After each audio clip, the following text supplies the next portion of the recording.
The transport vessel's landing gear creaked as it made contact with the damaged surface of the galactic prison colony, Delta 82. Cal Danner stood in the intake area, his wrists bound with energy cuffs that emitted a faint hum, indicating a security clearance far higher than the average planetary budget. Not that he was bothered by it.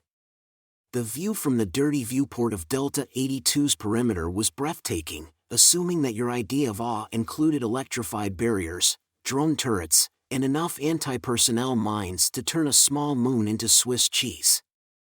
"Move it, meatbag," the Chlorian guard muttered, prodding him forward with one of its prehensile tail-like arms, while the other arms were preoccupied with scrolling through what Cal suspected was a galactic dating app.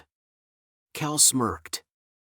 His years in the Terran Marines had taught him how to read alien body language, and this guard was clearly not happy to see him, likely having read his dossier.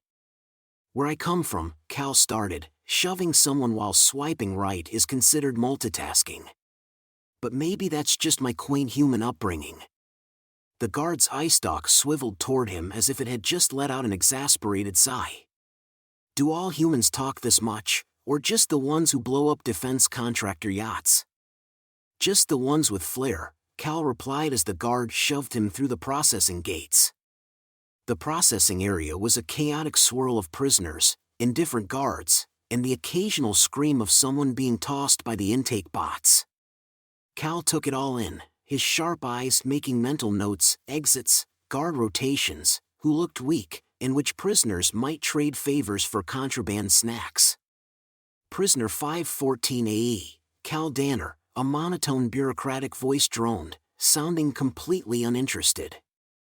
"Convicted of destabilizing intergalactic trade markets, destroying corporate property, and excessive sarcasm under stress.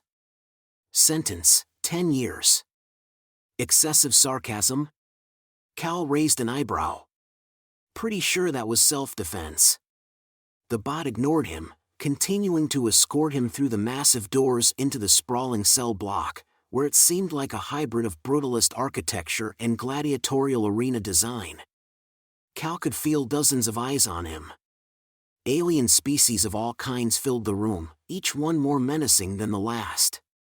A trio of Fango carnivores eyed him hungrily while a cluster of Goral smugglers whispered to one another in their guttural language. "Fresh meat, huh?" a deep voice rumbled from the far end of the room. The owner was a Lennox, a species resembling a cross between a boulder and a beetle, his expression full of anger. He stomped forward, flanked by two hulking thugs. "You won't last a day, human. Not with skin as soft as yours." Cal tilted his head, inspecting the creature nonchalantly, as if his own life wasn't at stake. "Soft? I moisturize. It's a weakness, I admit, but hey, your carapace looks positively radiant. Do they sell that sheen in bulk, or just by the kilo?" The Lennox blinked, taken aback by the strange tone. What are you talking about?" "Oh, don't mind me," Cal said, casually leaning against the nearest wall. "I just like to get to know my neighbors before someone inevitably tries to stab me in the communal showers."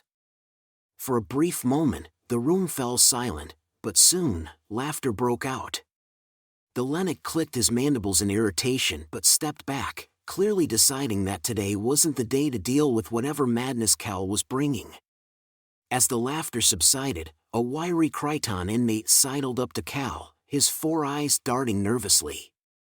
"You're either crazy or suicidal, human." "Why not both?" Cal replied, flashing a grin. "Keeps things interesting." "Interesting will get you killed in here," the Kryton warned. "Stick to your corner, avoid eye contact, and don't." "Danner," a booming voice cut through the noise, like a laser beam. The crowd parted as a massive Fangon stepped into the room, his tusks gleaming ominously. His name was Durko, self-proclaimed kingpin of Delta 82, and he was notorious for his viciousness.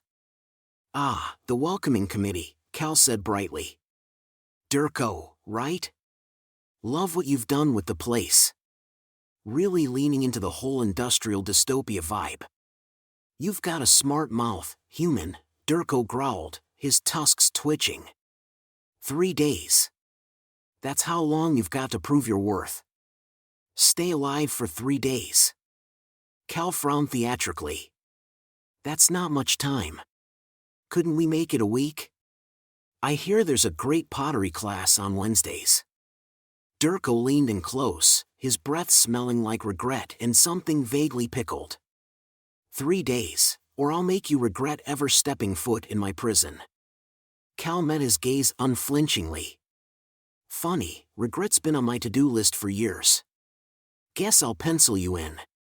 The room erupted into whispers as Durko stormed off, his goons trailing behind him. The Kryton next to Cal whistled low. You just signed your death warrant, human. Maybe, Cal said with a sharp grin. Or maybe I just scheduled an appointment for a very public reminder that humans don't go down without a fight. Now, if you'll excuse me, Cal said, I need to find a mop, and possibly a squeegee. The Kryton stared at him, baffled. A mop? What the hell are you planning? Cal winked. Cleaning up this place, one mess at a time. By the next morning, rumors about Cal's defiance of Durko were buzzing throughout Delta 82. Inmates from every corner of the sprawling prison colony had their own version of the story. Cal Danner, the new human inmate, had stared down the notorious crime boss and walked away like nothing happened. His name was on everyone's lips. Cal wasn't worried. Worry was for people who didn't have a plan. Or in his case, 17 plans, most designed to pivot into chaos on demand. Chaos, after all, was his natural habitat. When the artificial daylight simulation flickered on, Cal stood in the maintenance bay with a mop in hand, his assigned task being to clean the coolant spills around the generator stacks. What the guards didn't know was that Cal had intentionally failed the cleaning and maintenance orientation quiz during processing, ensuring he would be given a task that kept him close to key infrastructure. The bay hummed with the usual prison noise, the generators, the hissing hydraulics, and the distant squabbles of prisoners. But Cal wasn't focused on his mop.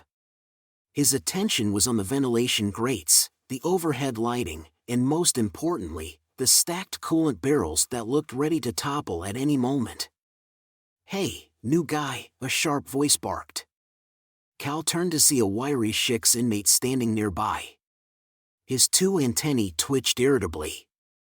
You've been mopping the same spot for 5 minutes. Either you're incompetent, or you're planning something. Why not both? Cal replied. Efficient use of time. The Shik's frown deepened. Durko's already got bets running against you. Most say you won't last till dinner. Really? Cal said, leaning on his mop. I was hoping for breakfast. The Shik bristled. This data pad works fine. Sure, if you don't mind a lag, Cal shot back. Bet you can't even hack into the kitchen logs with that thing. The Shik leaned in, lowering his voice. You're playing a dangerous game, human. It's the only game worth playing, Cal replied, his tone light. Speaking of which, I hear you have a knack for systems. How do you feel about turning up the heat in the exercise yard tomorrow? You know, for atmosphere. The Shik tilted his head. You're insane. True, Cal agreed, but I also have a plan that doesn't end with Durko mounting my head on the cafeteria wall. Interested? The Shik hesitated, then gave a low, chittering laugh. I'll buy. What's in it for me? Let's call it a favor, Cal said, offering his hand. You help me now, and when I come out of this alive, I owe you one. After a long pause, the Shik shook Cal's hand. You've got guts, human. Stupid guts, but guts. By midday, word had spread like wildfire about Cal's plans. The betting pools were in full swing, with odds fluctuating wildly. Everyone had their own theory on how the human was going to survive. In the cafeteria, Cal sat with his tray of synthetic mush, observing the prison's dynamics. A group of Fango carnivores were hoarding contraband gambling tablets, arguing over the odds. Nearby, a group of TOS inmates discussed weapon modifications in hushed tones. And at the far end of the room, Durko's gang sat, exuding quiet menace. Sanri, a towering bull-like inmate, leaned in across from Cal. "Word is you're planning something." "Word travels fast," Cal said, taking a deliberate bite of his food. "Durko's got half the guards in his pocket. Even if you pull something clever, they won't let you win." "Win?" Cal smirked. "Who said anything about winning?" Sanri tilted his head, narrowing his eyes. "You're just buying time." "Not quite," Cal said, his tone dropping to a conspiratorial whisper. "I'm reshuffling the deck." Before Sanri could probe further, the cafeteria's ambient noise dropped. The unmistakable sound of heavy footsteps echoed through the room as Durko entered, flanked by his usual entourage. The Fangon crime boss stood tall, his tusks gleaming under the lights. "Enjoying your last meal, Danner?" Durko sneered. "Actually," Cal said, gesturing to his tray, "I was going to ask if you knew what this is supposed to be. Is it soup? Porridge? A dare?" Durko's tusks flared, but before he could respond, Cal continued, "You should really talk to the kitchen staff. A crime boss of your stature deserves better culinary standards." The cafeteria fell silent. Durko leaned down, his voice a low growl. "Tomorrow, I'm going to grind you into paste, human." "Paste, huh?" Cal mused. "Is that before or after I break your favorite tusk?" The Fangon roared, slamming a fist into the table, splintering the surface. But Cal remained unfazed, offering Durko a calm smile. "See you in the yard," Cal said. As the tension in the cafeteria dissipated and murmurs started again, Sanri stared at Cal, his scales shimmering uneasily. "You've got a death wish." "Not at all," Cal replied, pushing his tray aside. "I've got an exit strategy." The rest of the day was spent preparing. Cal's subtle machinations, aided by the Shik's skill with systems and a few other key inmates, slowly began to fall into place. The Shik worked his magic, adjusting the environmental controls to ensure the exercise yard would be uncomfortably hot the next day, just to set the mood. Cal also coordinated with the cleaning drones, subtly reprogramming their routines to prioritize the yard's surfaces at key moments. And finally, with the help of a young Lithian inmate who had a talent for creating scrunches, Cal acquired the last piece of his puzzle, a set of rubberized gloves from the janitorial supply closet. That night, as the prison lights dimmed for the artificial night cycle, Cal sat cross-legged on his cot, inspecting his tools.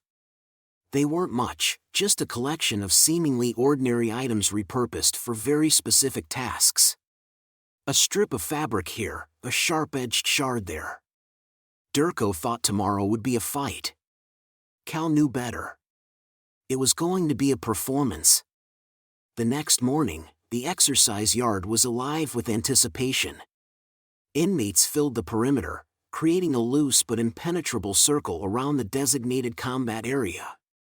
Guards hovered nearby, pretending to be uninterested while silently placing their own bets. Even the cleaning drones buzzed around the yard, clearly intrigued by the upcoming spectacle. Cal stood in the middle of the yard, his posture loose but his eyes alert. He could feel the weight of the crowd's gaze, the mix of amusement, curiosity, and bloodlust. His improvised tools were hidden beneath the folds of his standard-issue jumpsuit. It wasn't much, but Cal knew that the right tools in the right hands could change the course of any battle. The far gate creaked open, and Durko entered, flanked by his usual entourage of muscle and malice.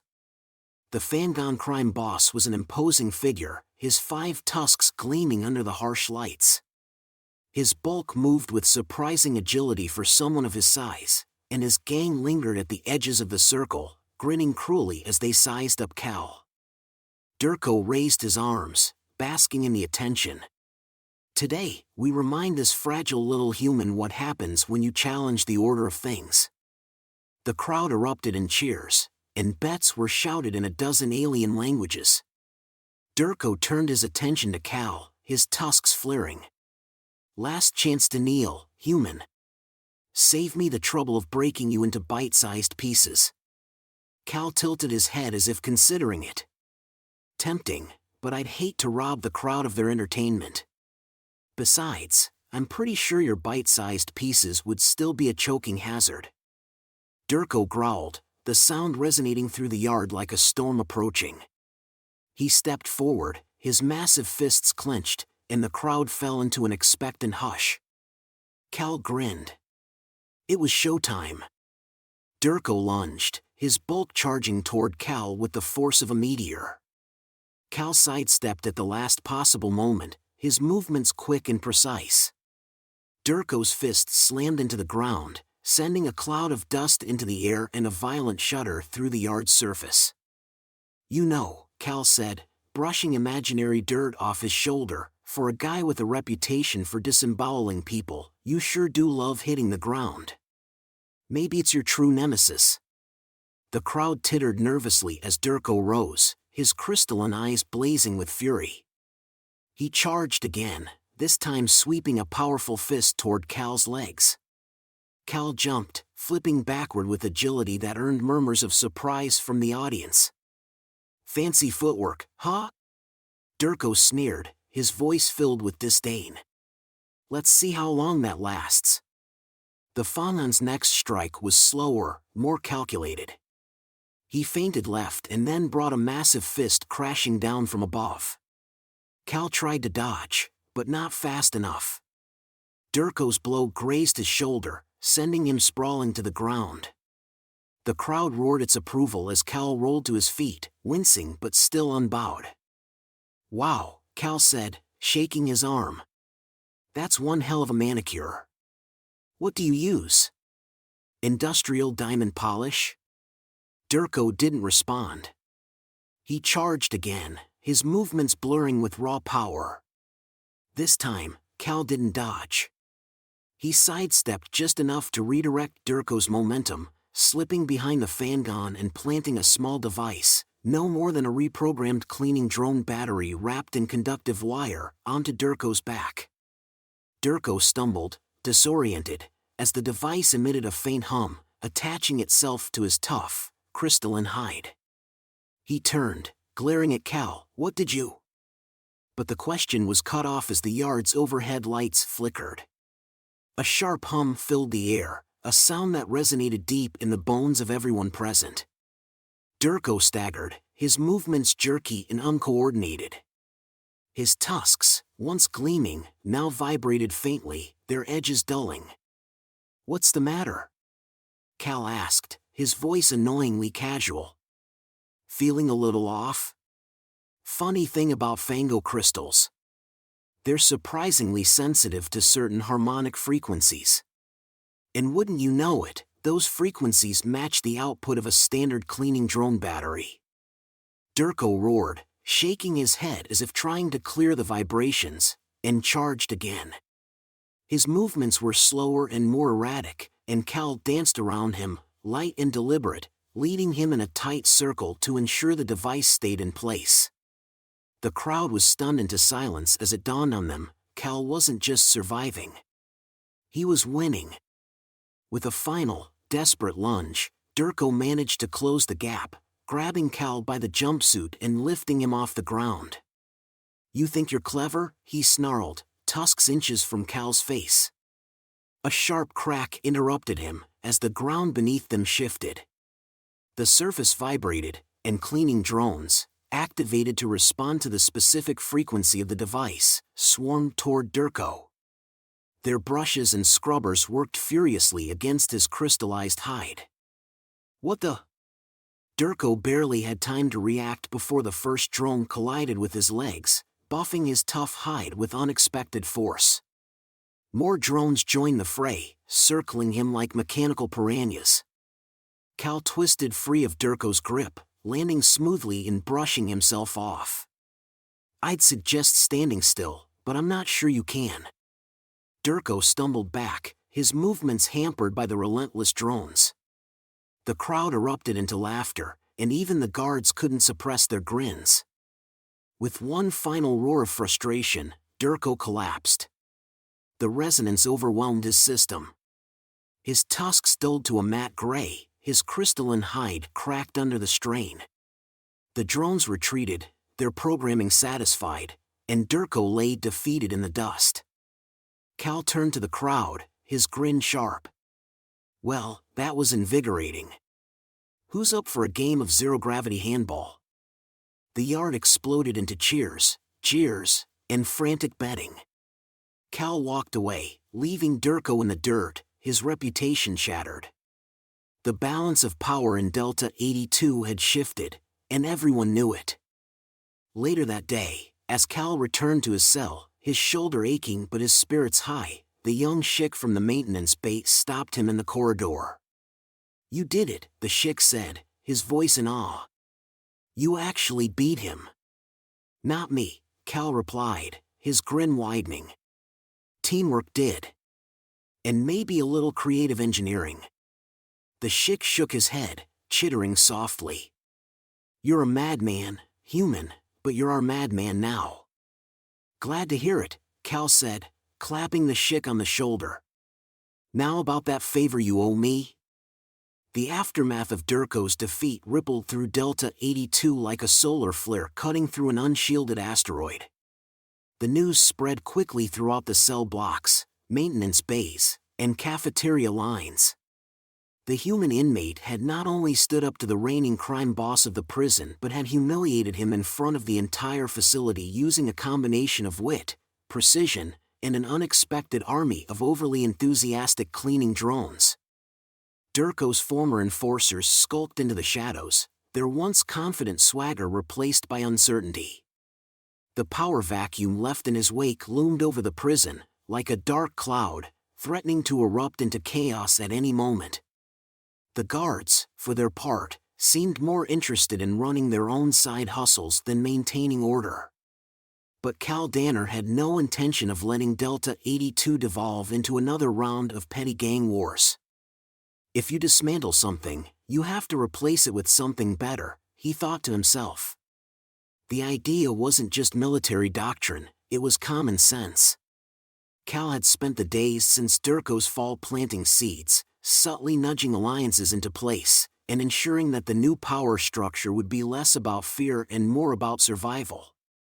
He didn't want to rule Delta 82. That sounded exhausting. What he wanted was stability and perhaps, just perhaps, a slightly less terrible menu in the cafeteria. It was late in the artificial night cycle when Cal's quiet plotting began to bear fruit. He sat cross-legged in his cell, tinkering with a jury-rigged energy calibrator. Across from him, Xerx, the bull-like Lithian with shimmering scales, leaned against the wall, arms crossed. "You're building something," Xerx remarked, his voice low, rumbling in that deep way Cal had become accustomed to. "I'm always building something," Cal replied without looking up. "The question is, what is it?" "Dangerous," Xerx answered. "Everything I build is dangerous," Cal said, finally looking up with a grin. "That's the fun part." Xerx shifted uncomfortably, his scales shimmering in a mixture of amusement and frustration. "You're playing a risky game, human." "It's only risky if I lose," Cal said with confidence, setting the calibrator aside. "And I don't plan on losing." Xerx studied him for a long moment, then nodded. "The others are in." "Good," Cal said, straightening up. "Then we're ready for phase 2. The following day, Cal walked into the cafeteria with purpose. It was as chaotic as ever. Inmates gathered around tables, discussing the latest contraband, gambling on fights, or whispering about secret schemes. But there was a new energy in the air, an undercurrent of anticipation that had nothing to do with the usual prison gossip. Xerx joined him at his table, his massive frame drawing the attention of nearby inmates. Behind him, CCS, the young Lithian with 3 eyes, arrived, clutching a small stack of data slates. Other inmates, curious but cautious, began to gather around Cal, forming an informal circle. "All right," Cal began, keeping his voice low enough to avoid drawing the attention of the guards. "Here's the deal. We're not just surviving in this place. We're building something better." The group exchanged skeptical glances, but one of the Fango carnivores snorted. "Better? This is a prison, human. There's no better." "Wrong," Cal said, leaning forward. "This isn't just a prison, it's a system. And systems can be hacked." That got their attention. Even the Fango's ears perked up. Cal continued. Durko ruled through fear. His people kept everyone in line because they were terrified of what he'd do if they stepped out of line. That's over now. We're going to try something different. Call it a cooperative. A cooperative? Crix, a skeptical TOS inmate, raised an eyebrow. Like a team? Exactly, Cal said. A team with rules. No more shanking each other over who controls the contraband cigarettes. No more random beatdowns because someone looked at you funny. We focus on making this place work for all of us. And if anyone tries to bring back the old ways, Cal let the words hang in the air. The memory of Durko's humiliating defeat lingered like a silent warning. The group murmured among themselves, the skepticism beginning to give way to cautious interest. Finally, Xerx spoke up. "What's the catch?" "No catch," Cal said, his grin widening. "But there is a condition. Everyone contributes. You've got skills, you use them. You've got resources, you share them. We're not just surviving here. We're thriving. And when we walk out of this place, we walk out better than when we came in." Crix raised one of his hands. "What about the guards? They're not just going to let us do whatever we want." "Leave the guards to me," Cal said with a grin. "I've got a plan for them." Later that day, Cal found himself sitting across from the surly, multi-eyed Xenac official who ran Delta 82 with a combination of apathy and disdain. The warden's desk was cluttered with data slates, half-eaten ration bars, and a mug that read, "I hate my job" in 3 different languages.